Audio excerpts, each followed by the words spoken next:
নারকেল দিয়ে চাল কুমড়ো ভাপা আজকে আমি আপনাদের করে দেখাবো। অনেক পুরনো রেসিপি, আমার শ্বশুরমশাই এটা দিয়েই এক থাল ভাত খেয়ে নিত। চলুন এবার করে দেখাবো। প্রথমে চাল কুমড়োটাকে চোচা ছাড়িয়ে অর্ধ চাঁদের মতো কেটে নিলাম।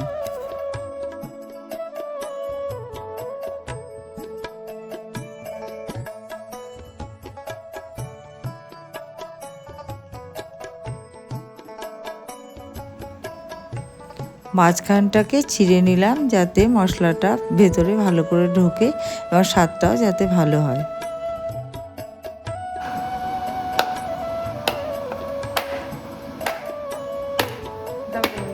এবার নারকেল ফাটিয়ে জলটাকে বের করে নেব। জলটাকে ফেলবো না, রেখে দেবো, তরকারিতে এই জলটাই ব্যবহার করব।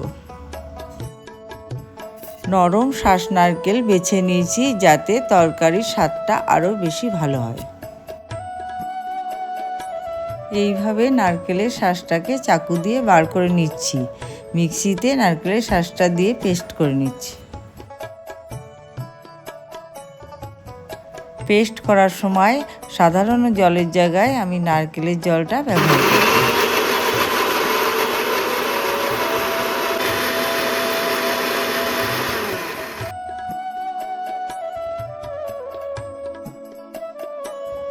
এবার আলাদাভাবে ভেজানো সর্ষে, পোস্ত আর কাঁচা লঙ্কা পেস্ট করে নিলাম।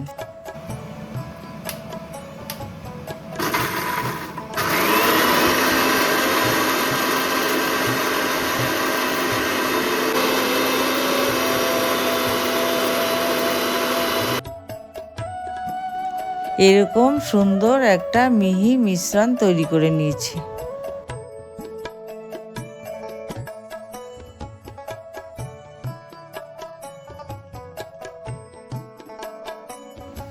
এবার চাল কুমড়োটাকে নুন আর হলুদ মাখিয়ে নিচ্ছি। এখানে আমি পিঙ্ক সল্ট ব্যবহার করেছি, আপনারা চাইলে সাদা লবণও ব্যবহার করতে পারেন। এবার কড়াইটা বসিয়ে নেব। কড়াইটা গরম হলে পরিমাণ মতো সর্ষের তেল দিয়ে দেবো। তেলটা থেকে যখন ধোঁয়া বেরোবে তখন বুঝবো তেলটা গরম হয়ে গেছে। এবার চাল কুমড়োগুলো এক এক করে তেলের মধ্যে ছেড়ে দেব। চাল কুমড়োটাকে ঢেকে ঢেকে ভাজবো স্লো স্টিমে। এভাবে ভাজলে দেখবেন চাল কুমড়োর ভেতরটা সফট হবে। হালকা বাদামি হয়ে গেলে চাল কুমড়োটাকে তুলে নিচ্ছি।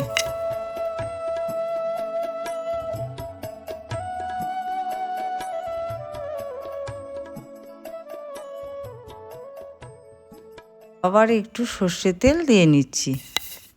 তেলটা গরম হলে ওর মধ্যে কাঁচা লঙ্কা আর কালো জিরে ফোড়ন দিলাম। আদা পেস্টটা দিয়ে 1 মিনিট কষালাম। তারপর সামান্য একটু নারকেলের জল দিলাম। তারপর 1 চামচ হলুদ দিচ্ছি। মশলাটা কষে গেলে আগে থেকে পেস্ট করা মশলাটা এর মধ্যে দিয়ে দিচ্ছি।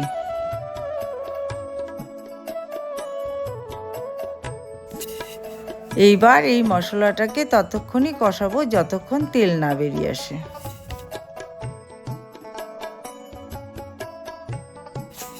আমি এখানে 5 মিনিট মতো কষিয়ে নিচ্ছি। তারপর স্বাদ মতো নুন আর সামান্য একটু চিনি দিচ্ছি।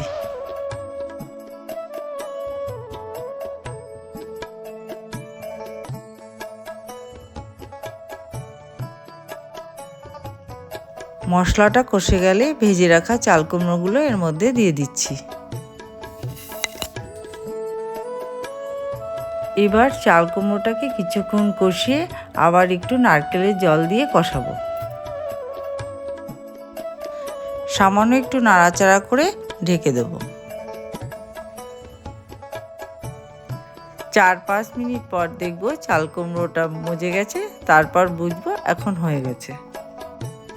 এরপর সামান্য একটু কাঁচা সর্ষের তেল দিয়ে নামিয়ে নেব। গরম ভাতের সাথে এই চাল কুমড়ো ভাপা একবার খেলে আবারও খেতে ইচ্ছা করবে। এই রেসিপিটা ট্রাই করে অবশ্যই আমাকে জানাবেন কমেন্ট করে কেমন লাগলো। আর চ্যানেলটা সাবস্ক্রাইব না করা থাকলে এখনই সাবস্ক্রাইব করে আমার সঙ্গে জুড়ে যান।